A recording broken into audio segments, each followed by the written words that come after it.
جو اصولی بنیاد کے اوپر بات کریں وہ لوگ نہیں پسند، جو حق اور سچ کی بنیاد پر فیصلہ دیں۔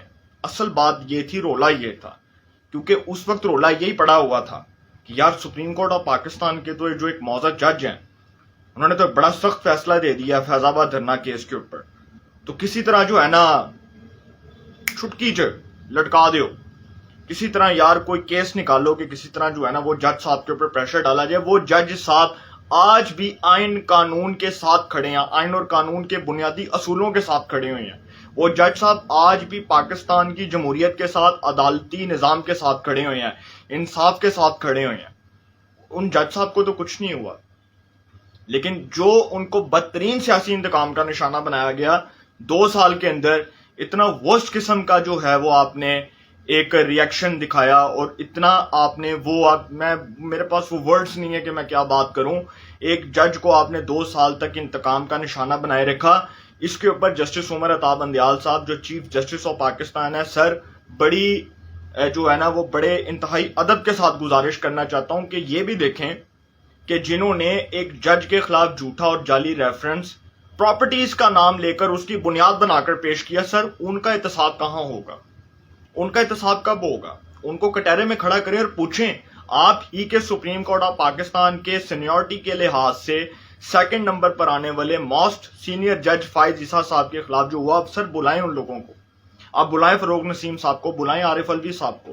میں تو حیران ہوں، عارف الوی صاحب کس بنیاد پر صدر مملکت کے عہدے پر براجمان ہے کہ ایک شخص جس کے اوپر آئین شکنی کا الزام ہے، ایک شخص جس کے اوپر آئین توڑنے کا الزام ہے، ایک شخص جس کے اوپر یہ الزامات ہیں کہ وہ ایک غلط بنیاد پر ایک سپریم کورٹ آف پاکستان کے جج کو ٹارگٹ کرنے کے لیے ایک جھوٹا ریفرنس سپریم کورٹ میں بھیجتا ہے۔ سر صدر مملکت جو ہے اس کا رول جو ہے وہ مشکوک ہے، اس کا کردار مشکوک ہے۔ تو ایسے موقع کے اوپر سپریم کورٹ آف پاکستان کو، عدالت عظمیٰ کو، آنریبل جج جسٹس عمر عطا بندیال صاحب کو چاہیے کہ ان کو بلائیں اور ان سے پوچھیں۔ اچھا، فواد چودھری صاحب کے بارے میں آخری بات، پھر وہی بات کہ وقت کرتا ہے پرورش برسوں، حادثہ ایک دم نہیں ہوتا، حادثہ یکدم نہیں ہویا۔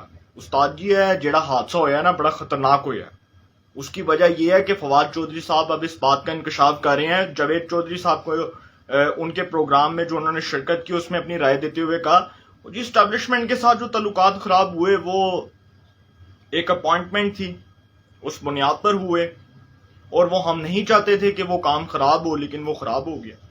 ہمیں نہیں تھا پتا کہ یہ ہوگا، اور وہی اپوائنٹمنٹ جو اکتوبر کے اندر عمران خان صاحب نے بطور وزیر اعظم نوٹیفیکیشن روکا تھا، وہ پیٹے پڑ گیا۔ اور سر ہمیشہ یہی لڑائی ہوتی ہے۔ نواز شریف صاحب کے بارے میں بھی یہی بات تھی نا کہ وہ پرویز مشرف صاحب کہتے تھے کہ جی مجھے میرے اختیارات مل جائیں، نواز شریف فارغ ہو جائے۔ اس ملک میں ڈکٹیٹر نے جتنے ماضی کے خیر سے ڈکٹیٹر آئے، آپ ان کی تاریخ اٹھا کر دیکھ لیں، ان ڈکٹیٹروں کی وجہ سے ان وزرائے اعظموں کو لڑائیاں لینی پڑی، صرف اس بنیاد کے اوپر کہ بھائی جڑے ساڈے اختیارات نے وہ تسی جڑا نا اپنے کول رکھ رہے ہو، ساڈے اختیارات نہ اپنے کول رکھو، اسی آزادانہ طور پہ فیصلے کر سکیے۔ وہی بات عمران خان صاحب کے بارے میں۔ فواد چودھری صاحب جو ہے نا وہ بڑے شریف، بہت اچھے، بہت ایماندار، بہت نفیس انسان ہیں، کیونکہ وہ باتوں باتوں میں نا اپنی جماعت کو ذلیل کروا بیٹھے ہیں۔ اب وہ بات کرتے ہیں، وہ کہتے ہیں کہ جی جو ہوا لڑائی نہیں تھی، ہمارے تو بہت اچھے تعلقات تھے جنرل باجوہ صاحب کے ساتھ، وہ جسٹ ایک اپوائنٹمنٹ تھی، اس کے بعد اختلافات پیدا ہو گئے، ہماری حکومت گر گئی۔ مطلب حکومت گرنے کا سبب یہ بات بنی کہ جی جو آپ نے آرمی سے پنگا لیا، کیونکہ عمران خان صاحب چاہتے تھے نا کہ جن کو کور کمانڈ کروائی جا رہی تھی انہی کو برقرار رکھا جائے، اور آگے آرمی چیف بنانے کا پلان، پھر 10 سالہ 20 سالہ جو بھی منصوبہ تھا وہ تو عمران خان صاحب بہتر جانتے ہیں۔ لیکن اس کے اوپر فواد چودھری صاحب نے باتوں باتوں میں عمران خان صاحب کو اور ان کی جماعت کو اس نہج پر لا کھڑا کیا ہے کہ اب وہاں سے ان کی جماعت کا نکلنا بہت مشکل ہے۔ اور خود عمران خان صاحب کی زبان سے جو نکلنے والے کلمات ہیں، جو الفاظ ہیں، وہ اتنی ہیٹ سپیچ کے زمرے میں آ رہے ہیں کہ اس وقت اداروں کے اندر شدید غم و غصہ پایا جاتا ہے۔ تو فواد چودھری صاحب نے جی انکشاف کر دیا کہ جی حالات ٹھیک تھے لیکن پھر خراب ہو گئے۔ جب وہ اپوائنٹمنٹ کا رولا آیا، جدو اپوائنٹمنٹ کا رولا بنیا تو پھر حالات خراب ہو گئے، اور ڈیفینیٹلی ہونے سن سر جی۔ اس وجہ تو کیونکہ تسی ضد پا کے بیٹھے ہوئے سو، تسی اناد دا، تسی انہوں ضد دا مسئلہ بنایا ہوا سی، تسی چاہتے سو کہ جی کسی طریقے اسی جڑا نا اپنی منمانی کر لئیے۔ اور سر فوج کے اندر کسی بھی ادارے کے اندر کوئی پرنسپلز ہوتے ہیں، کوئی اصول ہوتے ہیں، کوئی قواعد و ضوابط ہوتے ہیں. آپ اپنی مرضی کر سکتے ہیں لیکن آپ کسی ادارے کے اوپر پریشر بلڈ اپ نہیں کر سکتے. یہ بات آپ کو سمجھنی چاہیے. تو چودھری صاحب نے جی اپنی جماعت پر لنکا ڈال دی. چودھری صاحب نے چودھری صاحب کے سامنے اپنی رائے کا اظہار کیا. فواد چودھری صاحب نے جاوید چودھری صاحب کے سامنے رائے رکھی. اور آخر میں پھر یہی بات شعر کے ساتھ اختتام کروں گا کہ وقت کرتا ہے پرورش برسوں، حادثہ ایک دم نہیں ہوتا، ہم تو ڈوبے ہیں صنم تم کو بھی لے ڈوبیں گے. تو فواد چودھری صاحب جو ہیں وہ اپنوں کو لے ڈوبے ہیں.